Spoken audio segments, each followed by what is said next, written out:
Hi hello friends, welcome back to media talks. நான் உங்கள் மௌனிகா.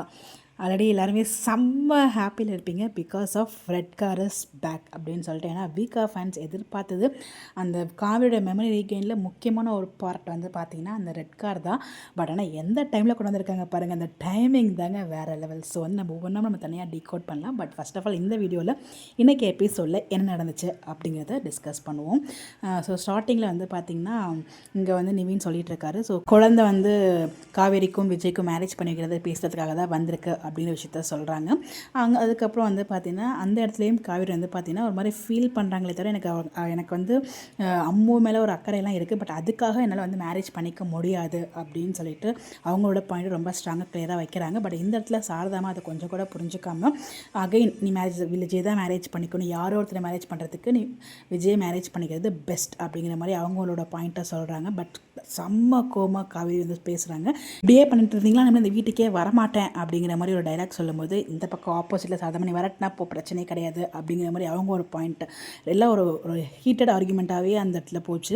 இன்னொரு பக்கம் இந்த ஃபேமிலி வந்து எப்போ பாப்பா வரும் அப்படின்னு சொல்லி வெயிட் பண்ணிகிட்டு இருக்காங்க. ஸோ விஜய் வந்து அம்மாவோட வந்ததுக்கப்புறம் அந்த ஒரு எமோஷனல் ட்ராக்ஸ் இது மாதிரி தனியெல்லாம் எங்கேயும் போகக்கூடாதுமா அப்படிங்கிற மாதிரி. ஸோ விஜய் வந்து அந்த நம்ம குழந்தை போயிடுச்சு, ஸோ ஏதாவது ஆயிடுச்சுன்னா என்ன ஆகுது அப்படிங்கிற அந்த ஷாக்லேருந்து வெளில வரல அப்படிங்கிறதோட ஃபேஸ் ரியாக்ஷன்லேருந்து நம்மளால் கிளியராக புரிஞ்சுக்க முடிஞ்சிச்சு. அந்தளவுக்கு ஒரு எக்ஸ்பிரஷன் நல்லா இருந்துச்சு. அது வீட்லேயும் இருக்கட்டும். அதுக்கப்புறம் அந்த டைமில் தான் காவேரி கால் பண்ணுறாங்க, உங்களை மீட் பண்ணோம் அப்படின்னு சொல்லிட்டு. ஃபஸ்ட்டு அவர் கால் எடுக்கிறதுக்கே தயங்குறாரு. ஏன்னா அவரெல்லாம் இந்த வெளில வரல, அந்த குழந்தை போயிடுச்சு, இங்கே போயிருந்தா என்ன பண்ணுறது, இந்த மாதிரி பண்ணுறாளே அப்படின்னு சொல்லிட்டு.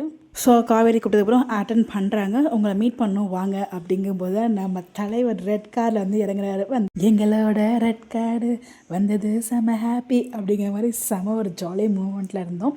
பட் ஆனால் வந்ததுக்கப்புறம் ஒரு அங்கேயுமே ஒரு ஹீட்டட் ஆர்குமெண்ட் தான். காவேரி அந்த கோவத்தை அப்படியே வந்து விஜய் பக்கம் திருப்புறாங்க. ஸோ நீங்கள் எல்லாருமே ட்ரை பண்ணி பார்த்துட்டு நடக்கலை அப்படிங்கிறப்போ குழந்தைய வச்சு மூவ் பண்ணுறீங்களா அப்படிங்கிற ஒரு கேள்வி மிக தவறான கேள்வி தான்.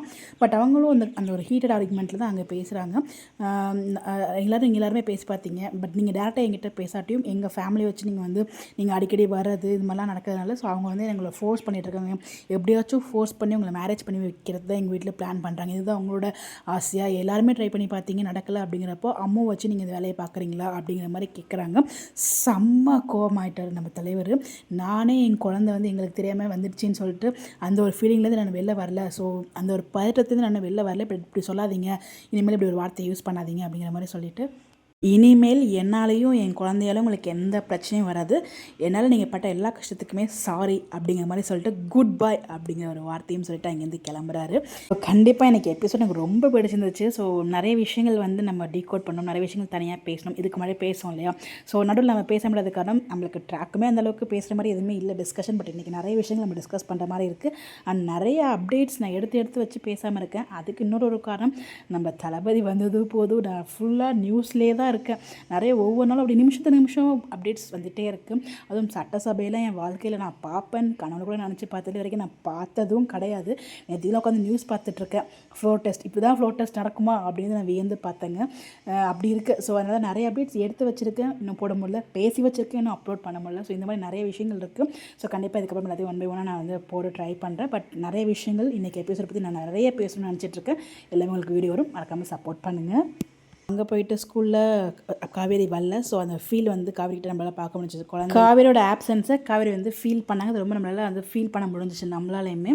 இன்னொரு பக்கம் சாரதாம்மா அவங்க சிஸ்டர்ஸ் எல்லாமே வந்து பார்த்திங்கன்னா அம்மு காணாமல் போய் கிடச்சதுனால அந்த பார்க்குறதுக்காக வராங்க. பட் விஜய் வந்து எந்த ஒரு ரியாக்டுமே பண்ணல. பட் அதை யாருமே அங்கே பொருட்படுத்தவே இல்லை.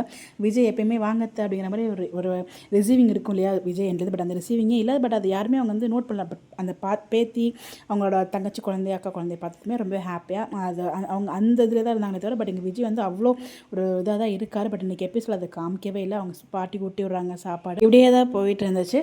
பட் நாளை ப்ரிவியூவில் வந்து பார்த்திங்கன்னா நான் எவ்வளவோ என்னால் முடிஞ்ச அளவுக்கு ட்ரை பண்ணி பார்த்துட்டு அவள்கிட்ட மாற்றம் எதுவுமே நடக்கிற மாதிரி தெரியல. இதுக்கு மேலே போராடுறதுக்கு எங்கிட்ட சக்தி கிடையாது.